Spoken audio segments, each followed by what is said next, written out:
Live from the Veterans Radio Studio and the Ave Maria Network, this is Veterans Radio. And now, here's your host, Gary Lillie.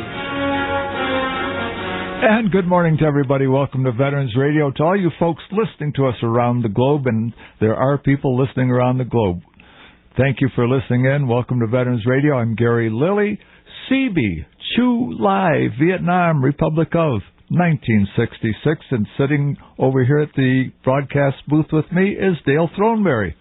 Good morning, Gary, and welcome to Veterans Radio again to all of our listeners out there. We're so grateful and thankful that you tune in and listen to us. I just want to point out that we are attempting to webcast again today. We've got looks like the pictures are up, and we didn't have time to load in all of the pictures that we normally put in there, but we're going to try it again today. So if you want to watch and see how ugly we really are, you can go to Veterans Radio and click on Watch Us Live. And over in the control room is Matt Durr. Good morning, Matt. Good morning, guys. How you doing? I'm great. He's a student at Washington Community College. I see him there every now and then because I'm taking a class myself, the history of the United States since 1877.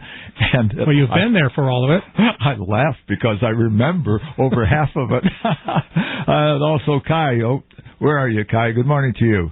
Good morning. How's it going over there? Real good. There's a guy that holds his age. I thought he was barely 20 years old. He's 40. Kai, you're going to look young to the end, I swear. Yeah, thanks. But that was a secret. You wasn't supposed to tell anybody. Oh, okay. I won't tell him then. And so, also the student at Washington Community College. I see Kai over there every now and then, too. This is great. Good school. Today's going to be a very good program. We're going to get into it real fast. It's going to be about the things that those who have been to war or have been in the military and not at war, but have had things happen that we laugh at, and I guarantee you some of them, the civilians, are going to sit back and they're going to say, what? How can you laugh at that? I just want to give you an example of it. This happened to me. I was at Chu Lai Air Base. Now, we weren't at the air base itself. When I arrived in Chu Lai, it was sand dunes and rice paddies. They had a 3,500-foot metal airstrip that they actually had arrestor hooks on there for the A-4 attack aircraft to hook onto, just like on a helicopter, because it was long enough for them to take off, but not long enough for them to land. And everybody was living in tents and on the ground, and there was jungle. And scrub jungle, I guess, best way to describe it. So my fire team of 4 guys, Scotty Baird, Fat Willie, and Joe, what was his name? Jeff from Texas. We're all working on building the drainage system with, you'd have culverts under the road and you'd have cement wings out there to keep them from washing away. We were doing the cement wings. One of them, we always had to worry about the forms bursting and the cement going all over the place. Then a heck of a cleanup mess trying to clean it up with a sledgehammer and do it all over again. So we poured one real late one night, one evening, and it was, let's see, we had about half an hour before the chow hall closed. And I said, okay, let's go. We'll get some chow before it closes. Scotty Baird says, no, I'm going to sit here and see if the forms hold. Fat Willie says, I'm going to do the same thing. Gunn from Texas. That was, nobody used the first name. So Gunn says, I'm going to stay too. I said, okay, I'll stay. So we sat there for 15 minutes and not a creak out of the forms. And I said, all right, those forms are going to hold. Let's go get something to eat. I'm starving. Scotty says, no, I'm going to wait. Willie says, I'll wait. Gunn says, I'll wait. And I said, well, I'm not. I want to go get something to eat. I'll take the shovels, and you guys can carry the rest of the tools. So I start walking down this road that was about like a forest trail. It was not a road. It was a forest trail through the jungles. I could reach out just about from the edge of the road and touch the jungle. And I was walking down, and I had a pair of pants on that were ripped to shreds from working with a belt, and I had my boots on and a ratty old pair of socks. That was it. We never wore anything else. And I've got 4 shovels over my shoulder, and it's dark. And I'm thinking, wait a minute, should I be making noise so one of the Marines doesn't shoot me? Or should I be real quiet so some bad guy doesn't shoot me? And while I'm contemplating that, there's a turn in the road that made a sharp turn to the left. And as I got very, very close to it, I heard the loudest sound in the world. It was the bolt of an M60 racking in around. And a guy yells out, it was not free fire, a guy yells out, "Halt, who goes there?" And my mind froze. And I couldn't think of who goes there. And my mind is racing, and I'm waiting for that flash that's going to be the last thing I ever see. And finally I shouted out, "Don't shoot, don't shoot. I'll think of it in a minute." And, of course, CB, friend. And they started laughing. And so, "Come on, let's go." Well, when I got up there, I said, "Where did you guys come from?" They said, "Well, we set up an ambush." And I said, "Oh, geez, don't shoot. I got some buddies following behind me. No, don't shoot them either." And they laughed like crazy when I went by. And it was totally, I ended up laughing about it, but at that time I was tense. You would be tense because, you never knew what was going to happen over there. No. And anytime that you were out after hours, let's put it that way, and in a place that you probably didn't belong, they were told to challenge, and if you didn't come up with the right password, they were supposed to, nail you. And so I can imagine your mind freezing. And it did. I mean, I was within 50 feet of them, 40 feet of them, so it's not like it was long distance. Well, so, we have somebody on the line that's got his own funny story. Jim Shepard, is that who we have? Okay, I'm Jim Shepard. Good morning. Welcome to Veterans Radio. Oh, push the button. I'm going to put a big sign on my nose. Push the button. Jim, good morning. Welcome to Veterans Radio. Hey, you got the button this time, Gary. Good morning, Gary. I got the button this time, right. You're on. What were you in? What branch of the service were you in, and where were you, Jim?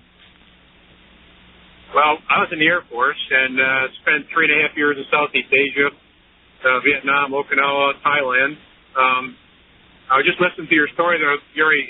If someday on your station you're going to have to tell a story that the only Seabees would have to tell a story about picking up an aircraft hangar and turning it 90 degrees. Oh, geez, yes. I got photographs to prove it. We might talk about it later on. What happened to you that has you laughing after all these years? Well, it's not a particular type of story, but it's only a story that probably would come out of a series of events, being in the military, being in a war zone, and having spent more than 2 years of your life living with the same guy that it's one of those friendships that's bound forever. Anyway, yeah, he was. We had just left Okinawa after 18 months. We worked in the 400th MMS there. We got transferred down to Cam Ranh Bay. Worked in the 412th Munitions Maintenance Squadron. And I've heard all the Air Force stuff. The country club stories that we always heard from the guys who were in the bush. Right. I admit we had bunk. Had a really nice cop to go to, and felt very privileged for that. Hopefully some of those hot rocks or napalm or whatever we built got some of our friends home. That's all I can pray for. But anyway, it was early '68. The story you asked me to tell, it was, I don't know what day it was. It was between hot and damn hot. And I remember that day. Yeah, it was like the day before. Anyway, I was linked up with Big Darrell. We got together when we were in tech school in Denver, Colorado, and he became my best friend. I even named my son after him. But Big Darrell, is it? Yeah, he was Big Darrell. He got the name Lumberjack because of his Norwegian descent that stuck with him, and he's been Lumberjack for the last 40+ years. Everybody in my family knows him by that. You guys know him by that. You met him when we got together in Washington. He's a great guy, and I can't wait for the story. Go ahead, let him know. Yeah. Well, anyway, we got back from the bomb dump a stupid hour in the morning, and Lumberjack was in his one of his normal positions, and that was laying on his rack in his skivvies, with his big old headphones on, listening to country music on a reel-to-reel tape deck that he bought from the BX. You know how that was going at the time. And what kind of skivvies were they? Well, I'll tell you right now, they were just green, okay? I'll get to the punchline here in a second. Okay. But they were his favorite ones because his girlfriend had sent them to him. So that was his normal attire when we were in the barracks. Anyway, it was like really, really early in the morning, and writing a letter home, and he was laying on his rack reading a Mickey Spillane novel or something. And first concussion came in. The bad guys were, I don't know, just lobbing mortars in or rockets, whatever they were at the time. And of course, it's like the first clap of thunder. You go to the window to see what's going on. You know what type deal? Okay. Well, anyway, they were banging them up on the base pretty good, and they knocked out our generator. I was going to be this hero, and so we had 2-story barracks. Okay. So I was going to run. Yeah, I was going to run through the barracks and try to wake some of these guys up because I tried to wake some of them up before, and if they'd spent too much time at the EM club, they were kind of tough to get up, you know? I did it myself. Go ahead. Well, anyway, we had a sandbag bunker between our barracks and our sister barracks, and so everybody's screaming, get in the bunker, and it was probably like a scene out of Keystone Cops, you know, that guys are ricocheting off each other, and it was probably chaotic. Seemed like it lasted forever. It was probably 45 seconds, but I come back downstairs, and I thought, and I had yelled at Lumberjack before I'd gone upstairs to go to the bunker. And so I came back down, just before I went out the back door to go to the bunker, I said, I better check on him. So, and the other thing I got to say is, his Lumberjack is like 6'3", 245, no neck, got hands as big as first baseman gloves. And we've been rolling iron bombs for 2.5 years, so he was in pretty good shape. But the Kodak moment that I'll forever have embedded in my brain is stepping in there to yell at him to make sure he's in the bunker. And here's this giant of a man with his combat boots on, his helmet on, his flak vest on, and he's attempting to put his web pistol belt on, but all he else has got on is these green silk boxer shorts that his girlfriend sent him. And I had this vision of waking up in the morning next to a guy with silk boxer shorts in the bunker, and I told him, I yelled at him, I would not go to the bunker with him unless he put his pants on. And that has stuck forever. Well, what I remember you saying is, if you think I'm going to be found dead in a bunker with a guy wearing silk underwear, you're crazy. That's exactly what flashed through my mind. It was like the 6 o'clock news when your parents see it, you know? All right. That's enough to give you a traumatic stress syndrome right there. Well, I've got... Hey, Jim, thanks a lot for being on and sharing that story with us. I did the same thing, I have to admit, but it wasn't a mortar attack. They thought it was a mortar attack, and what happened was we had a guy in security that ran security in our battalion that everybody despised, and with good cause. Well, late at night, our showers were right next. There were wooden platforms with the canvas around them, and right next to the bank that went down to the South China Sea. This guy went in real late, so all the guys that actually worked for a living had taken their showers, and he was by himself, and 2 of our guys thought that they would play a practical joke / give him a warning, teach him a lesson, whatever, and they dropped a couple of grenades over the edge of the bank right next to the shower. And when the grenades went off, the gravel went shooting up in the air and scattering down on him and everything. He went running out of the shower stark naked, yelling, incoming, incoming, ran to the security bunker stark naked, where everybody was just... It was a great story afterwards. He was totally humiliated, and we all had a lot of fun with that. It's a great moment, that's for sure. Right out of MASH. Right out of MASH, exactly. And so some of the people are probably saying, you dropped hand grenades there? Well, I didn't, but a couple of the guys with better sense of humor than me did. The more courageous ones, right? Right. So you've had a couple of funny things that happened to you, did you?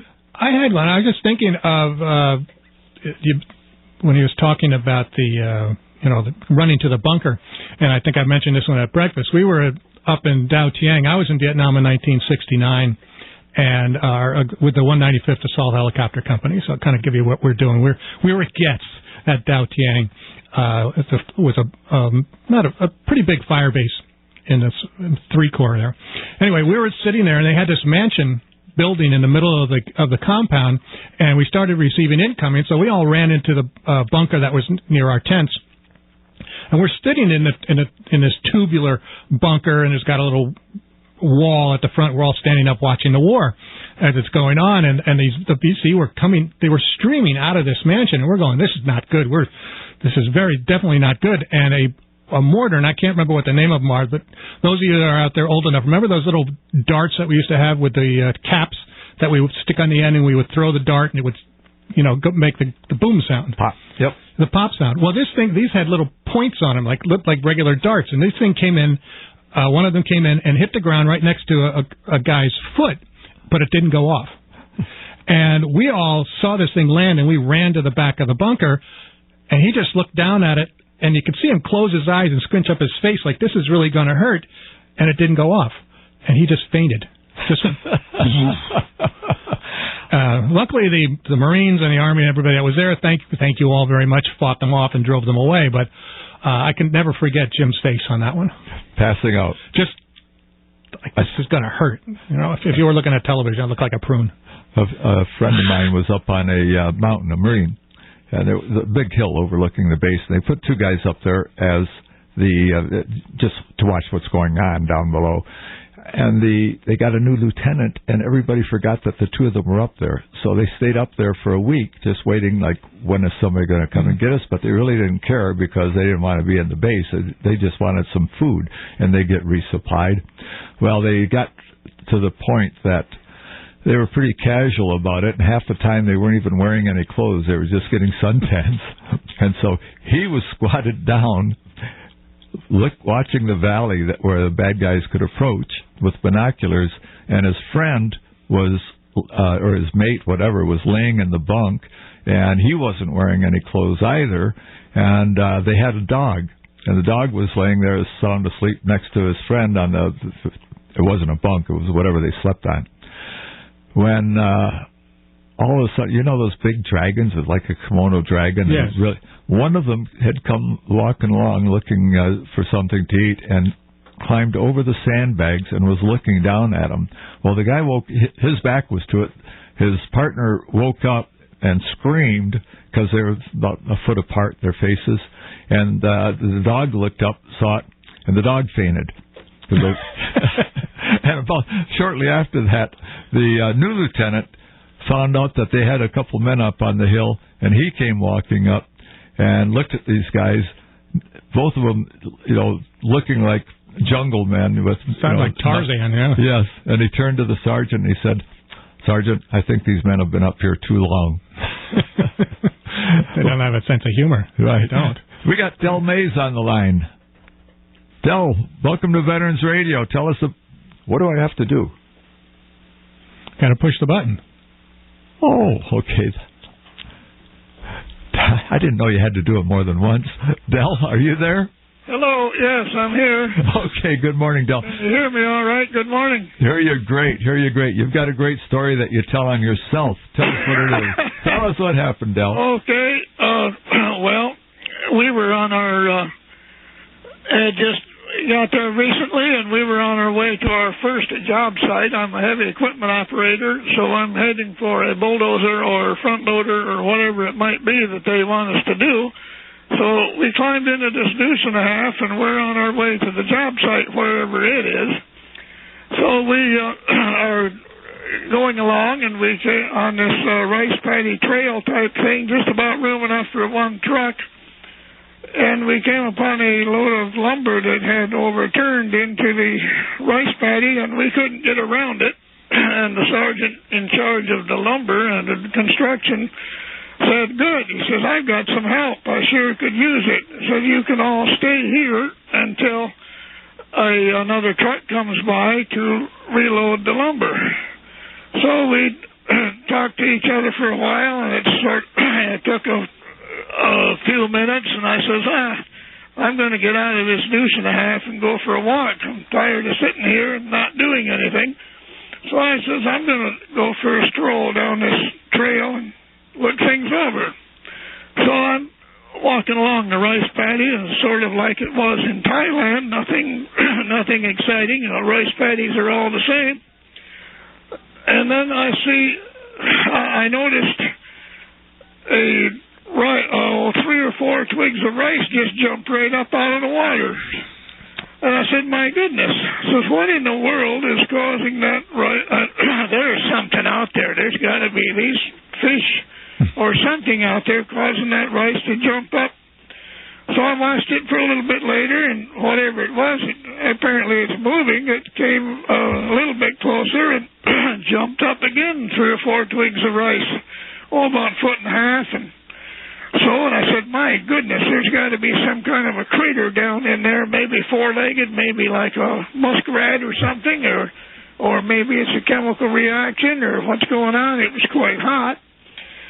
And so I says, I watched it a little bit more, and whatever it is, it's not afraid of me because it's coming closer, you know. And so I said, well, I'm going to get a look at this critter. And then again, rice went up quite out there a little bit, but lots closer, and the rice jumped up. And I said, well, I am going to go stand on the edge of this rice paddy. And then I thought, you know, if it gets up to me, knowing rice paddies, it's going to be all mucky and muddy, and I'm not going to be able to see what it is anyway.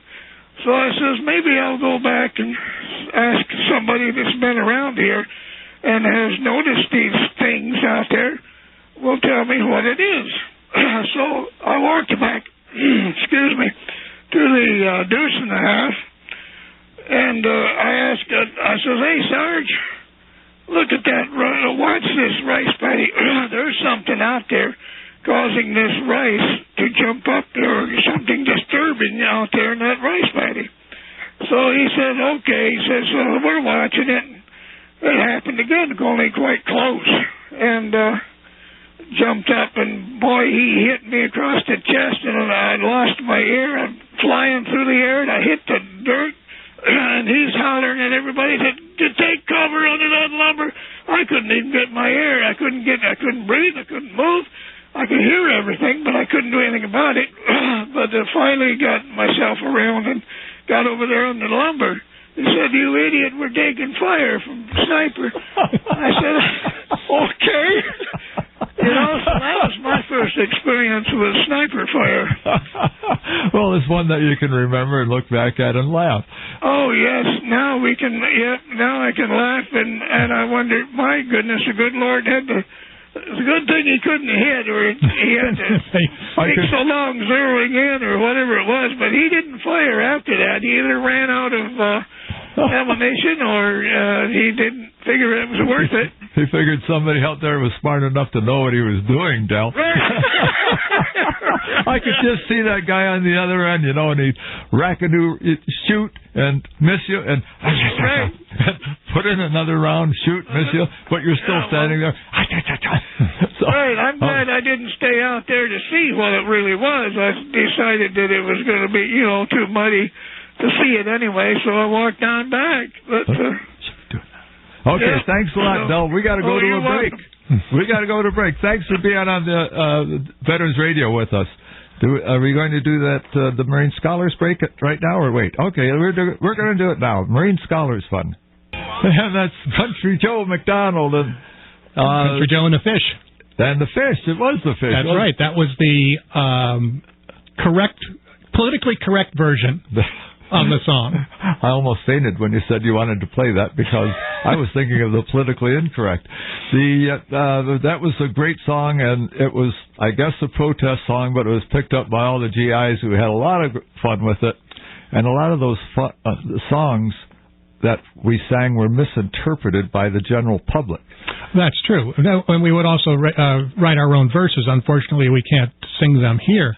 You know, I doubt there's a single verse that could written over there that could be sung over here. You know, there are an awful lot of doo-wop groups over there that would get together and sing. And I mean, it was really interesting because most of us don't have any singing talent at all, but we certainly would sing along with what was ever playing. And the Fish Cheer was certainly one of them.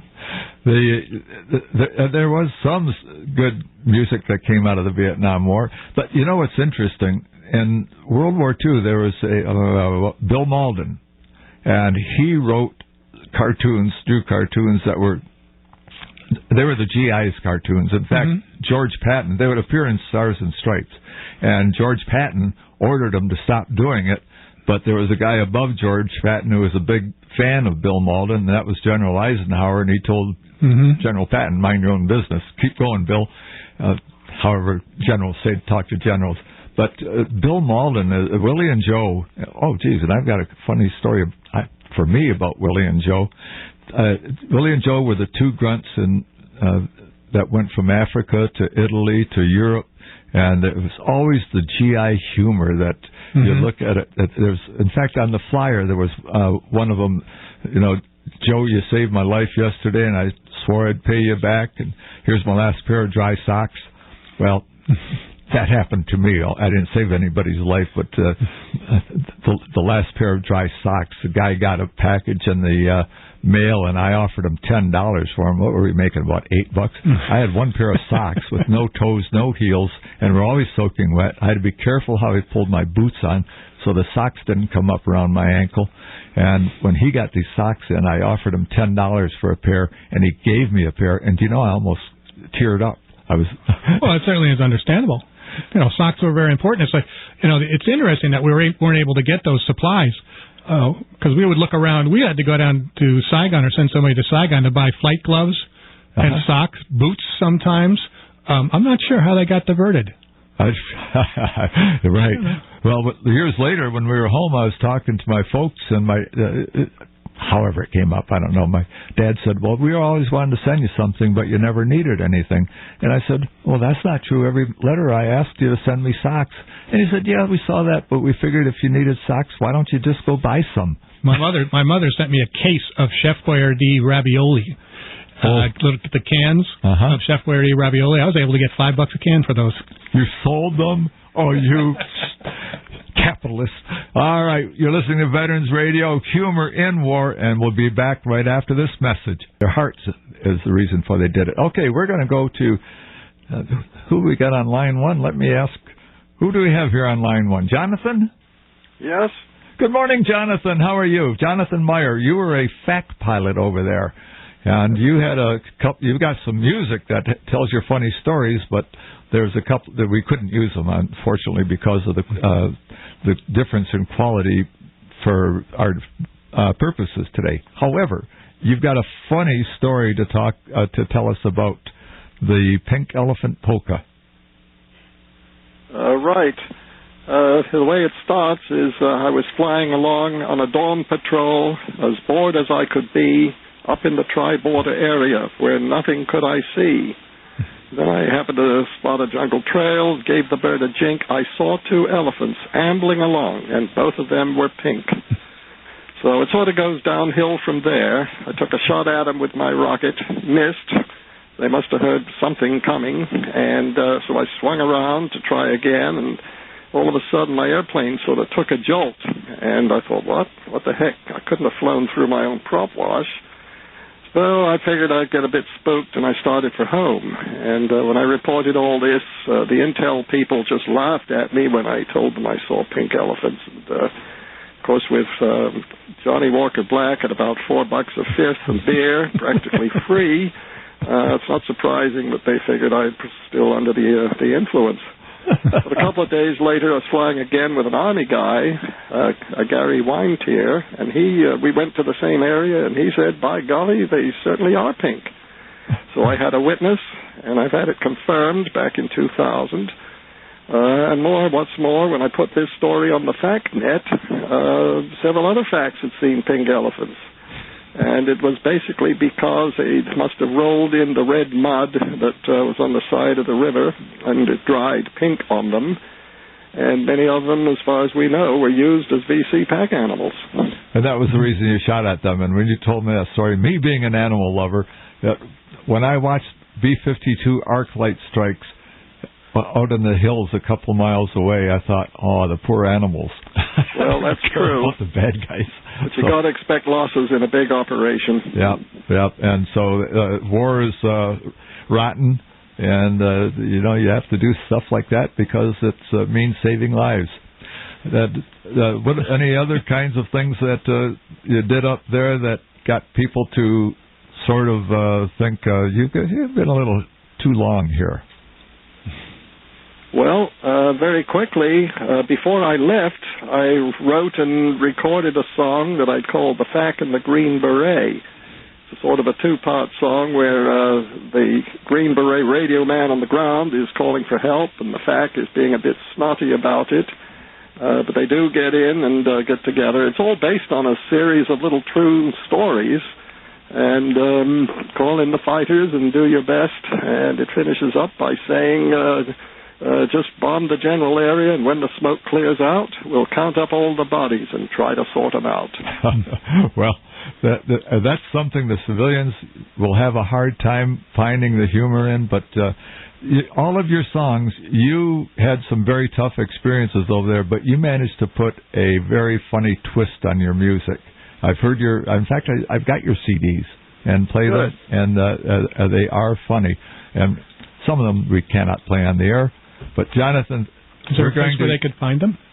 Are they available to the public? How can people find your CDs so that they can purchase them?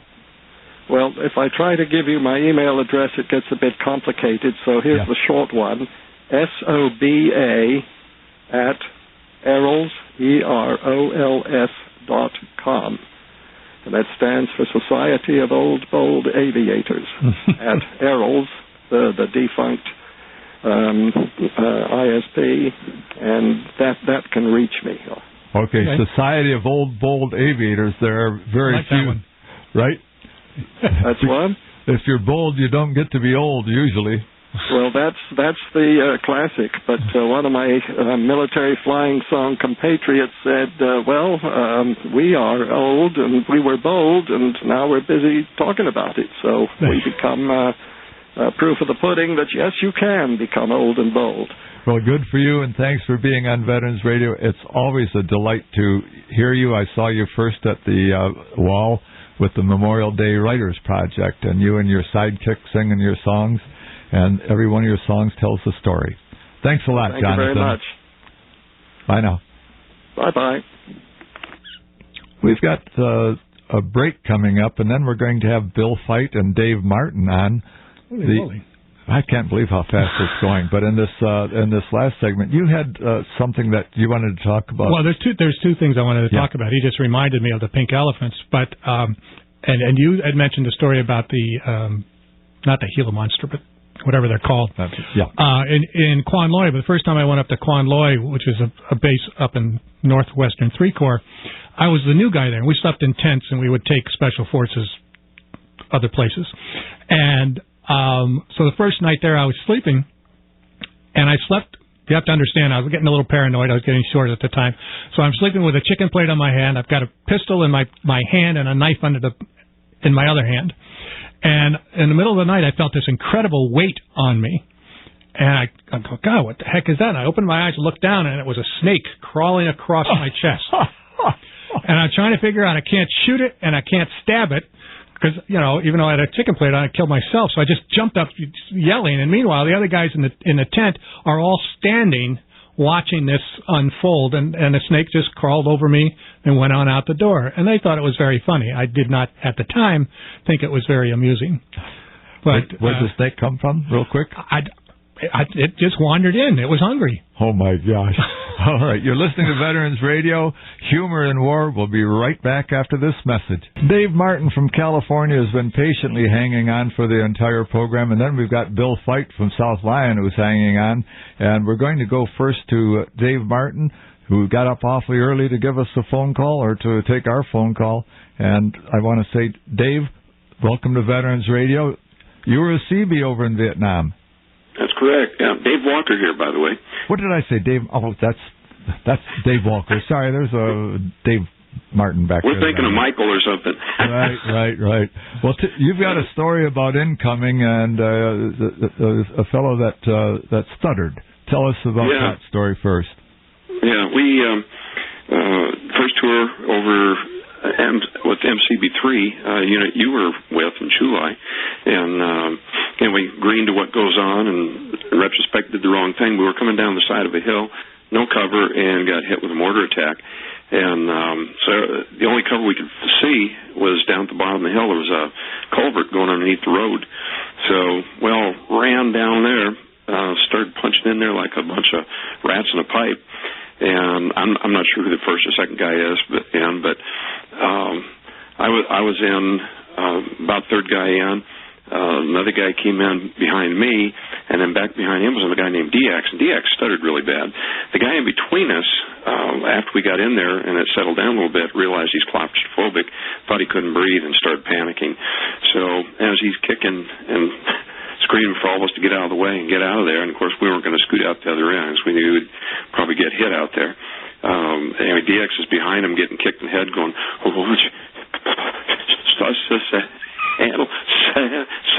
settle down, you're going to be, okay. So here we are in the middle of this mortar attack, DX trying to calm this guy down, we're all in there laughing. So, anyway, pretty funny, but, the next tour I did was down the Mekong Delta area, and I had a couple funny things down there happen. One, we had a monkey that we had trained to use a cigarette lighter, and it was a pretty cute trick, teach them how to light cigarettes, until one day he took the cigarette lighter, or she did, and took a cigarette lighter next door and burned the neighbor's hooch down. So that wasn't too funny. But anyway, during the second tour, I was down the Mekong Delta and was attached to UDT-11. And we scooped these rivers, and then off the rivers would be these little canals. And we didn't have names for them, so we just used alphas such as, Gulf Canal, Delta Canal, that kind of thing. And this one point we used to go past, there was a Vietnamese outpost out there.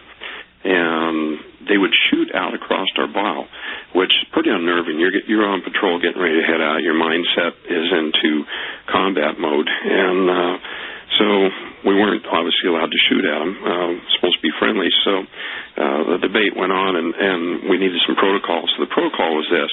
In fact, the question was this: how do we know they're not bad guys? And we were told, well, they're not hitting you, are they? And we said, okay. And so if we take rounds, and they said, well, you can assume that you're under attack and can return fire. So anyway, this one morning, I can't remember the exact date, but it was around 7:15 in the morning.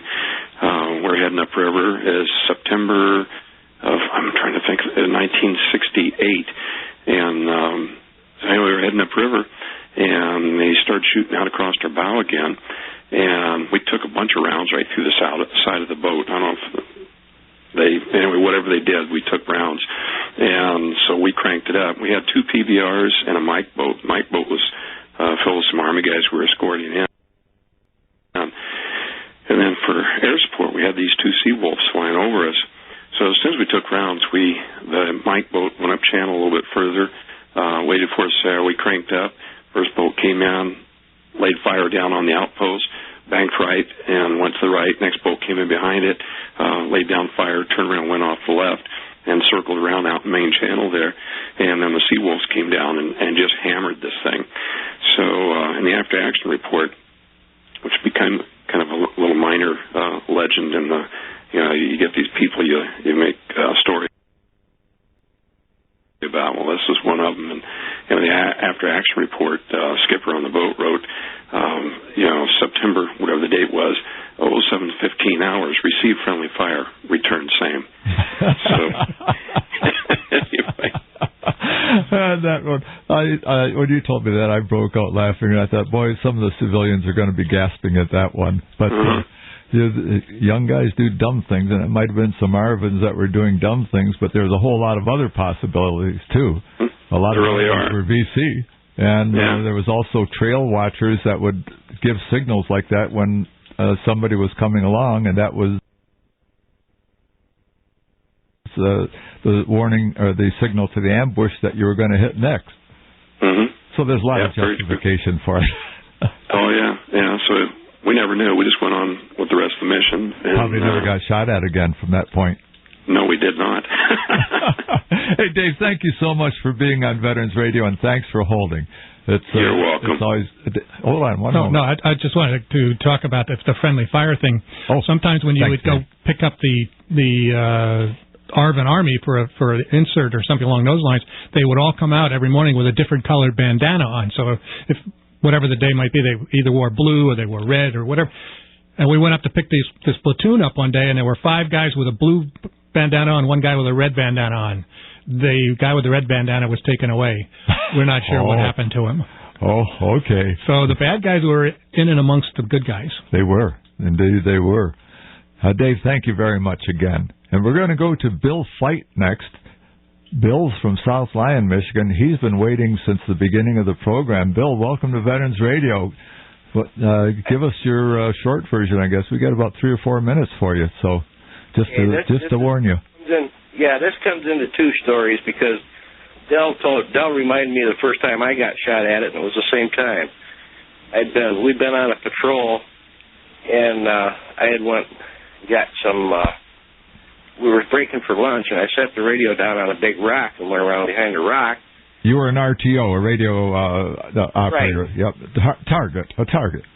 Yeah, target. Anyhow, I heard the radio going off a couple times, and so I ran back around the rock and bent down to pick it up, and the rock kind of disappeared between me and the radio, about where my knee was. And it took me a second, and I stood up and I said, "Hey, Sergeant Walker, somebody's shooting at me." And that's the thing to do. And he said, "Grab that radio and get back here, and we'll see what's going on." Well, it had been we'd had sniper fire, and 26 India, the guy in the 2nd platoon, had got shot, and he'd called in, and that's when all the radio antennas went down. Anyhow, we were looking for this guy that was shooting at us, and we were walking through these, like an orchard, bunch of trees and stuff along the river, and a guy that doesn't live too far from here is still alive, probably listening, was an M79 operator. I'm not going to tell you his name, but anyhow, everybody's looking and trying to find the guy that's shooting at us, and this guy finds him. And he looks up, sees the guy in the tree, and he's under this tree, and just flips his M79 up and from the hip shoots him. Well, an M79 is a hand grenade going off. And I got calling Charlie. It went off when it hit the guy, and obviously the tree and the guy and everything else kind of disappeared around it. And it wasn't supposed to go off that soon, but it did. And Charlie almost killed himself. Everybody, it was even funny at the time. A guy shooting an M79 right above his head. And that was a 40 millimeter, and it would you could shoot it out at 400 yards, but you didn't want to shoot it too close because you would become part of the casualties then. I imagine it made a bit of a mess too. Oh, it made a big mess. Okay. But, Charlie got evacuated out. Okay. Bill, thank you very much, and thanks for hanging on, and appreciate you being on Veterans Radio. We're cranking down, Dale, the stories that we've told. I know I meet some civilians later on today that listen to the program, and some ladies, and they're going to be asking me, a couple of them, what was funny about that. But what do? You laugh. I mean, well, you can't cry at the time, and you can't, scream and all these other things. You have to control your emotions. And then when you go back and look at it, first of all, you're amazed that you survived it, whatever it was. Yeah. And then you say, wow, how did this, you just look at it and you go, how in the world did I survive that? Or if somebody, like shooting an M79 at close range, you just do it. Where you shoot from the hip. And I want to say that this is the value to all of you that don't belong to a veterans unit, Vietnam Veterans of America, VFW, whatever, or go to the reunions. Do it, because sometimes you doubt your memory, and it's only by listening to other guys tell the same kind of stories that you think to yourself, wow, that really could have happened. That really did happen. It really did happen. That's the thing. Coming up next week, I want to do that real quick. I don't know if we've got 5 seconds. Coming up next week, the last flight out of Saigon. We've got the pilot, we've got the Marines that were there. Tune in to Veterans Radio. Until then, you are dismissed.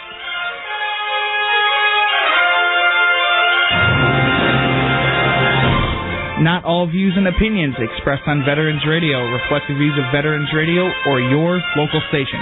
Veterans Radio is a production of Veterans Radio, LLC.